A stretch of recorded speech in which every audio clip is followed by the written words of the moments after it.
A long time ago, in a galaxy far, far away, the Iron Fist of the Galactic Empire ruled everything. All thanks to the super powerful super murderer Darth Vader. But beneath his spooky mask lay the husk of former nice guy Anakin Skywalker. As a child among the harsh wastes of Tatooine, Anakin longed to one day free his fellow slaves as a heroic Jedi. Lucky for him, he met Qui-Gon Jinn, a Jedi who believed little Annie was the chosen one and would bring balance to the Force. No pressure, right? So he took him under his wing to become the papa he never had. Or so was the plan, until... yeah. Instead, Qui-Gon's apprentice became Anakin's mentor. But while Anakin sought a father figure, Obi-Wan saw him as more of a brother. I'm sure that won't cause any awkward tension whatsoever. Drama and trauma aside, Anakin quickly became a powerful Jedi. He excelled in lightsaber combat and the Force, an energy field that binds all living things together. The Force lets Jedi move stuff with their mind, fend off mental attacks, predict the future, and make people believe these aren't the droids they're looking for. They're basically space wizards. Through rigorous training and a not unnoticeable natural talent, Anakin was particularly skilled in the Form 5 lightsaber fighting styles, Xian and Jian So. Also known as the Way of the Crate Dragon. You know that big sand dragon Mando blew up from the inside? Yeah, make that a lightsaber. Form 5 is incredibly versatile, well suited for defending against lightsaber and blaster alike. It focuses on blending parries with devastating counterattacks, aiming to win duels through overwhelming pressure.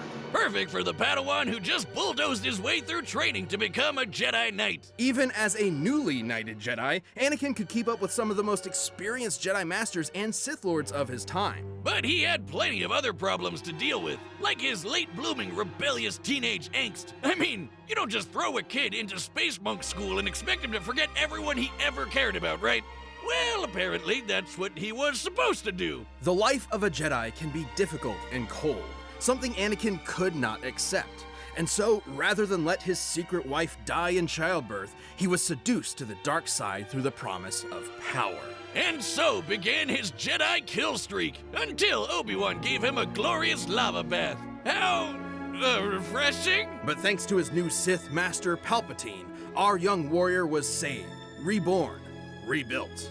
He was now Darth Vader. Vader is a badass. Everyone knows it and they're terrified of him. I mean, just look at the guy. As impressive as his armor appears, you might be surprised by its quirks. See, while the Jedi view the Force as an ally, the Sith see it as a tool from which they draw power through passion and emotion. Most potently, negative emotions. Palpatine trained Vader by not only making him believe he killed his wife, but also ensuring he would never forget the monstrous machine he had become. By making the suit suck ass and piss him off. Seriously, Vader hates this suit. The armor would beep at random times just to annoy him, and the life support system was outdated from the start. Sometimes it would even turn off for several minutes. That doesn't seem good for someone with burnt up lungs. And it was so heavy and clunky that he could barely walk, sometimes even resorting to moving himself with the Force. Oh man, I knew Palpy was evil, but I never knew he was such a dick.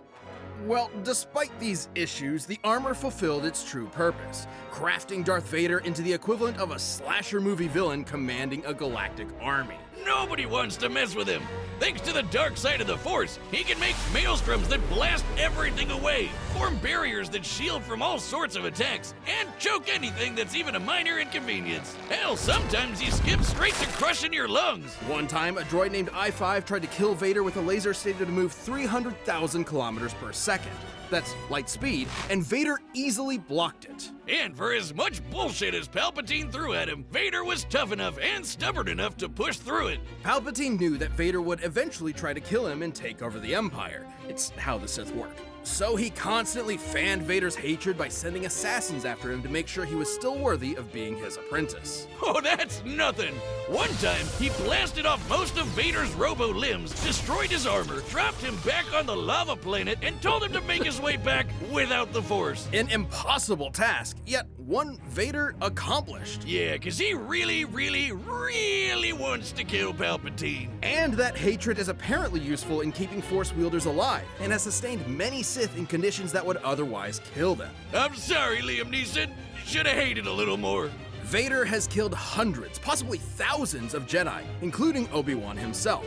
He's fought entire armies on his own, and even taken on monsters the size of mountains. He's so unstoppable, an assassin droid hired to kill him quit the job because he calculated that Vader was impossible to kill. And in Ewok's material from the old Legends canon, a real deep cut, we know, lesser dark side users like the Night Sister Shiral overpowered the Sun Star, an ancient artifact capable of shifting moons, a feat which would require energy worth over 12 septillion tons of TNT. That's 24 zeros. But if you want something more recent, here's a planet blowing up while Vader was on it, and he's fine. But thanks to both his incredible power and the mercy and trust of his secret son, Vader would eventually avenge the atrocities of Palpatine. Even more important, he finally saved someone he loved. Ultimately, Anakin Skywalker truly did bring balance to the Force.